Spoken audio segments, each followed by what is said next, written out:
day 365 hours is about girls who, three young girls who go through domestic violence, domestic abuse, and through helping each other, through supporting each other, they overcome the trauma and the loneliness they go through.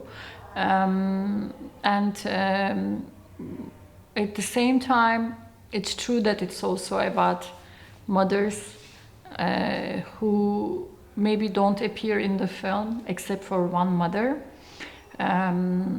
who actually keeps silent when this happens.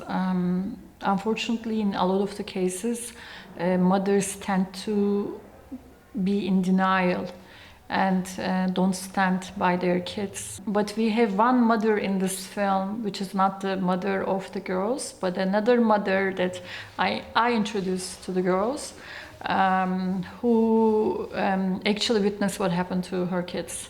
And although she loved the husband and she also couldn't believe, she was very shocked and she was shattered, she stood by her kids because her kids were very small, and she actually witnessed, she saw what happened.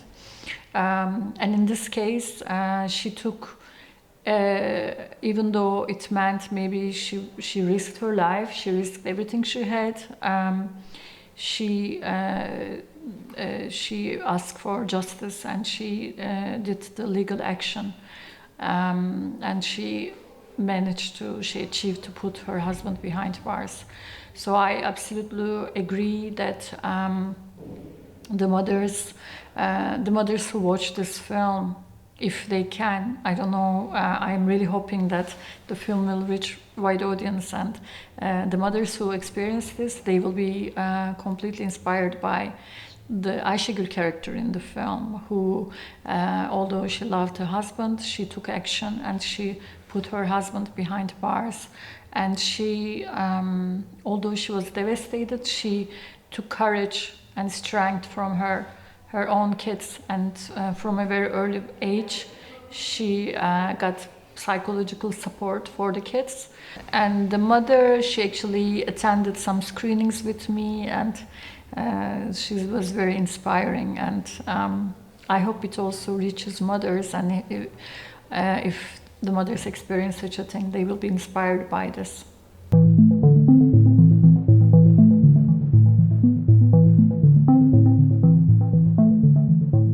If you go through an abuse, whether you're a girl or a boy, because it could also happen to a man or even a trans person, it doesn't matter. You should take action, you should ask for justice, you should try to find a lawyer, you should go to a shelter. I mean, you will feel more alive and you can get justice. It may be true that maybe it's even a bigger taboo for the boys, because it comes with other sorts of stories.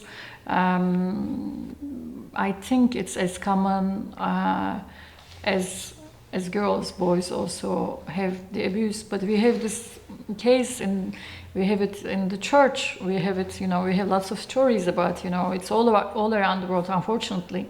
And since the kids, the children, and the young people, they are more vulnerable. They don't know their rights. They don't know their borders. Oftentimes, it's people very close to them, and they cannot even make sense. It's easier to abuse them. But hopefully, if the kids get education about this earlier on, then they will be more aware, and they will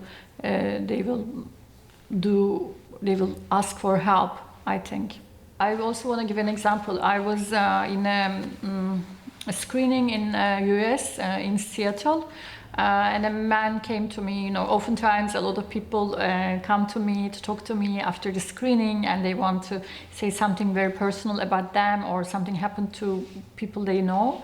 And this man, he was like in older age, and he was rambling something. He was trying to say something to me, and then I wanted to help, and I said, did you have an experience like this? And he said, actually, he's a retired police, and he had this experience in the police department. He said, I'm from law enforcement, and I had this and I couldn't do anything, and I had other friends who experienced this and they couldn't do anything, and they experienced this from a superior. So it's mobbing combined with abuse in law enforcement. I was really shocked, and he was in an older age, maybe in his 70s, but he could never do anything about it. So unfortunately, it also happens to men, and usually people who are in power, they can do it easily to people who are sort of dependent on them. But times are changing now. The justice system is more sensitive to these cases than before, and people are coming out. People are talking about this.